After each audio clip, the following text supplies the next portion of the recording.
ત્યારે હું ને વિક્રમ કાકા બહાર નવી જગ્યાએ જાવી છે. વિક્રમ કાકા અમને લઈ જાય છે અત્યારે.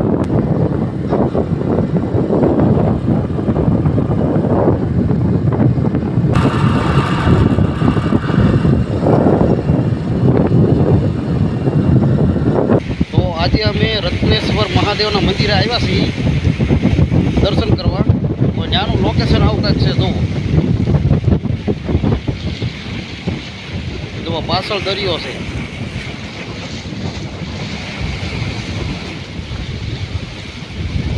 અહીંયા છે એ ગુફા છે, પણ ત્યાં પાણી ભરાઈ ગયું, ત્યાં જવાય એમ છે નહીં. આ સાઈડમાં છે ગુફા, પણ એ બંધ છે અત્યારે. પાણી ભરેલું છે ને એટલે એના કારણે ત્યાં જવાય એવું નથી અત્યારે. હા હા. નકર તમને દર્શન અહીંના અત્યારે કરવા માટે તમે આવ્યા હતા અહીંયા. મોજા, પાણીના મોજા. આમ ભૂલાય છે કાકા.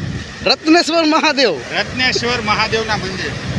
પણ ત્યાં પાણી ભરેલું હતું એટલે આપણે ત્યાં અંદર મંદિરનો વિડીયો આજે નહીં બનાવ્યો. અહીંયા એક મેરડી માતાનું મંદિર છે. દોસ્તો દરિયાના કિનારે હાલતા હાલતા મેલડી માતાના મંદિરે જાય છે. તો વિડીયોમાં બન્યા રહેજો. અમારા વિક્રમ કાકાની મોજ સમુદ્રના કિનારે, સમુદ્ર કે લૂંટેરે.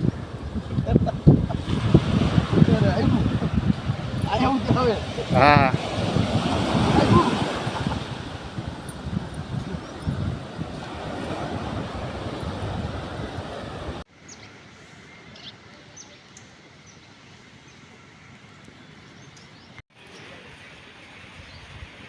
જય મેલડીમાં.